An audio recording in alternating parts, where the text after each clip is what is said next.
This story begins in February 1948, in almost the exact same location where Malaysia Airlines flight MH370 was last detected on radar in 2014, the Strait of Malacca. This narrow stretch of water lies between Malaysia and Indonesia, serving as one of the world's busiest maritime routes, with thousands of ships passing through it every year. That day, the weather was perfectly clear. The sea was calm, and the wind was as gentle as on any ordinary day.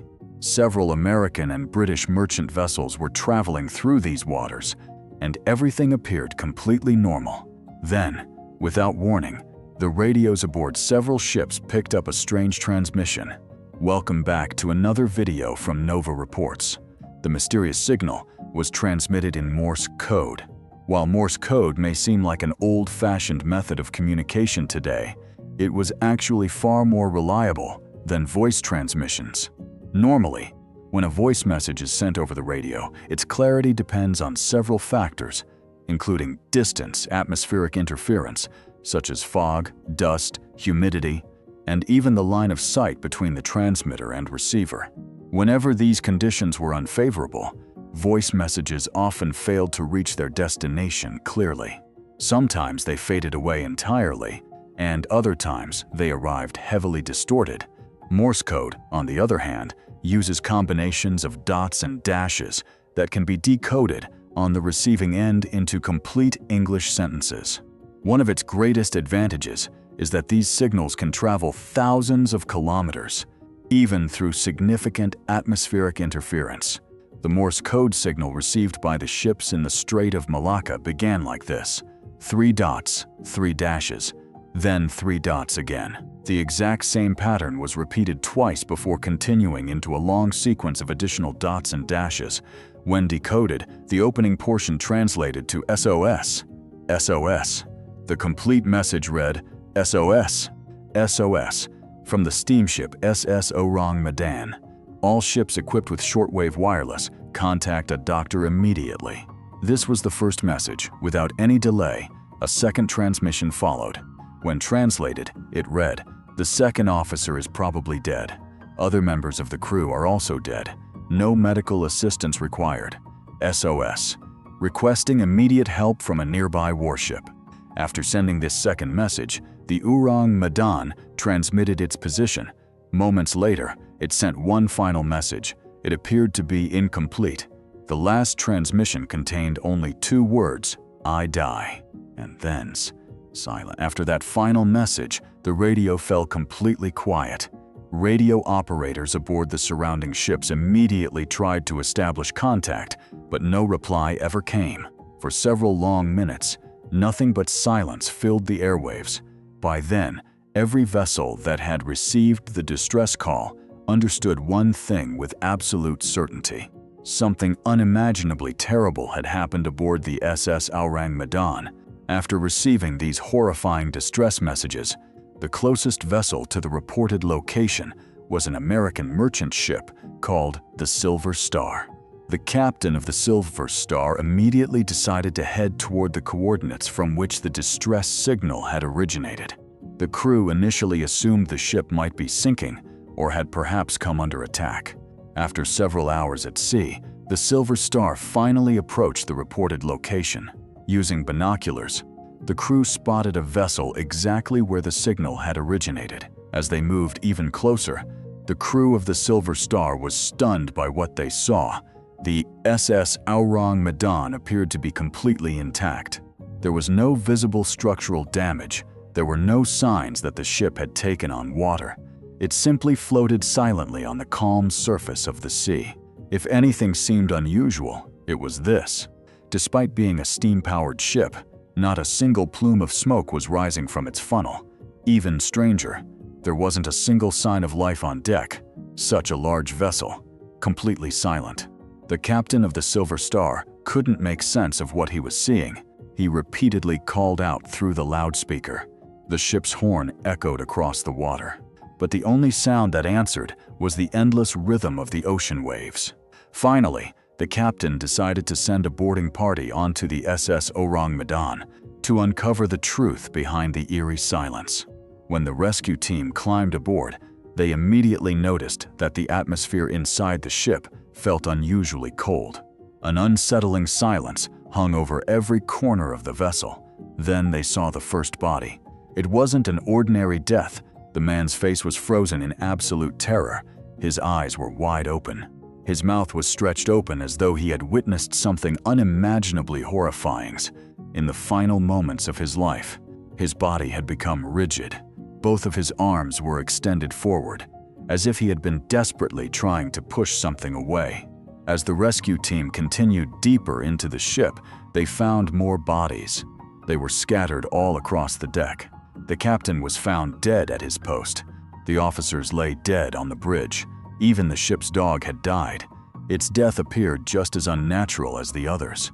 Its body had stiffened. Its mouth was frozen wide open. The most disturbing discovery of all was that none of the bodies showed any visible injuries. There were no wounds, no bleeding, no bruises. There were no signs of a struggle anywhere aboard the ship. Every victim wore the exact same horrifying expression of overwhelming fear. As the rescue team made its way into the radio room, they discovered the body of the very radio operator who had transmitted the distress messages. His fingers were still resting on the Morse code key, frozen in the exact position they had been in when he sent the final transmission, "I die." At that point, one thing had become absolutely certain to the crew of the Silver Star. Something profoundly abnormal had taken place aboard the SS Aurang Medan. None of the bodies showed any signs of physical trauma, yet every single victim appeared to have died in a state of unimaginable terror. The rescue team decided that the ship should be secured with tow lines and taken to the nearest port, where investigators could conduct a thorough examination and determine what had happened. They had only just begun attaching the towing cables when smoke suddenly started rising from the lower section of the vessel, specifically from cargo hold number 4. At first, it was only a thin stream of smoke, but within moments, flames erupted. The fire spread with astonishing speed. It grew so rapidly that the rescue team had no choice but to abandon the ship immediately. They rushed back to their small boats, jumped aboard, and pulled away as fast as they could, heading back toward the Silver Star. The moment they reached the safety of their own ship, a massive explosion ripped through the SS Aurang Medan. The blast scattered wreckage across the surrounding sea.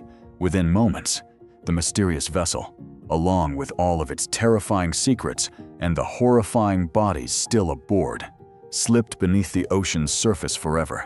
Just like that, it disappeared into the depths. Now there was no physical evidence left. The only testimony came from the crew members of the Silver Star who had witnessed the entire incident with their own eyes. Because no tangible evidence remained, many people dismissed the story as nothing more than a fabricated tale. Others began developing conspiracy theories to explain what had happened. Some researchers argued that no ship named SS Aurang Medan had ever been officially registered. According to Lloyd's Shipping Register, which maintains records of ships from around the world, there was no official listing for a vessel by that name. However, researchers who believe the incident really occurred offer a different explanation. They point out that this happened immediately after World War II, a time when many ships operated under false identities or weren't officially registered at all. It's entirely possible that the SS Aurang Medan was one of those vessels. Another possibility is that it was involved in illegal activities, which would explain why it had never been formally registered. Several years later, in 1954, Dutch newspapers published an article describing the entire SS Aurang Medan incident. The article also included interviews with several individuals who claimed to have previously worked aboard the mysterious ship. Some of those former crew members stated that the Aurang Medan had been used to smuggle illegal cargo. If that were true, it would explain why the ship had never been officially registered.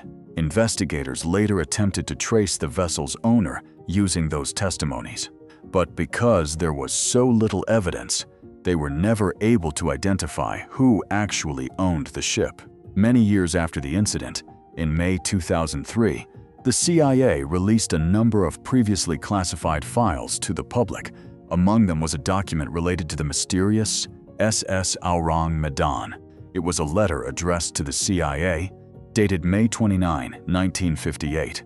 In that letter, the writer summarized the details of the tragedy and stated, "I believe that if the tragedy of the SS Aurang Medan is ever solved, it may also provide answers to the mysteries surrounding many missing airplanes and ships." Whether the CIA ever conducted an investigation remains unknown. However, the letter stayed hidden inside classified files for the next 45 years, before finally being declassified in 2003. Even today, the document remains available through the CIA's archives. At the time, the most widely accepted, and perhaps the most logical, theory was that the SS Aurang Medan had been transporting dangerous chemicals. It's important to remember that World War II had only recently ended. At that time, both Germany and Japan possessed large quantities of highly lethal chemical substances. According to one theory, the ship had been secretly smuggling chemicals such as potassium cyanide or nitroglycerin. Experts suggest that if sea comes into contact with potassium cyanide, it can produce an extremely toxic gas.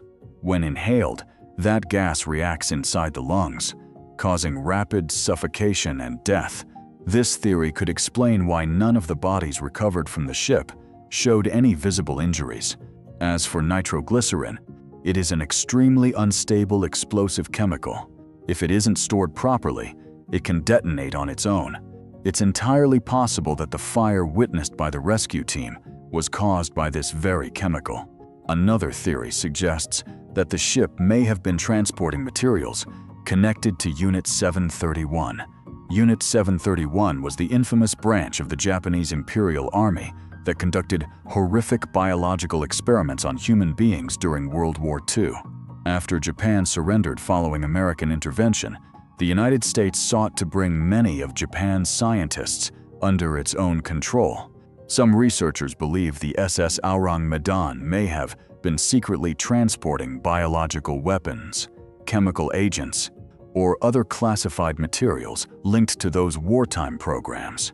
If that were the case, a leak during the could have exposed the crew to deadly toxic substances, killing everyone on board. Because the mission was highly classified, the ship may never have been officially registered in the first place. When the CIA declassified the 1958 letter 45 years later, many people felt that it added even more credibility to this theory. There is yet another fascinating detail in this mystery. Crew members of the Silver Star later recalled that the atmosphere aboard the SS Aurang Medan felt unusually heavy and deeply unsettling. Even the ship's dog had died. More importantly, the animal's body had frozen in what appeared to be an aggressive defensive posture. To some people, this suggested that the dog may have seen or sensed something terrifying before it died. That single detail has led others to believe the tragedy may have had a supernatural element rather than a purely scientific explanation. The true story of the SS Aurang Medan remains buried somewhere beneath the depths of the ocean. To this day, no one knows with certainty what actually happened aboard that mysterious ship. All we can do is examine the available evidence and draw our own conclusions. If we approach the case from a purely logical perspective, the chemical leak theory appears to be the strongest explanation. Smuggled chemical weapons from the aftermath of Japanese war crimes, combined with poor safety procedures, may have cost those unfortunate sailors their lives. The SS Aurang Medan remains one of the world's most enduring maritime mysteries. It serves as a chilling reminder that the oceans still conceal countless secrets beneath their surface. Even today, as ships pass through the Strait of Malacca, many veteran sailors still remember the haunting legend of the SS Aurang Medan. It is a story that reminds us that no matter how far humanity advances, nature and fate can still leave us completely powerless. We hope you enjoyed this video from Nova Reports. If you did, don't forget to like and share it. Thank you, as always, for your incredible support and for all of your thoughtful comments. We'll see you again in the next fascinating video.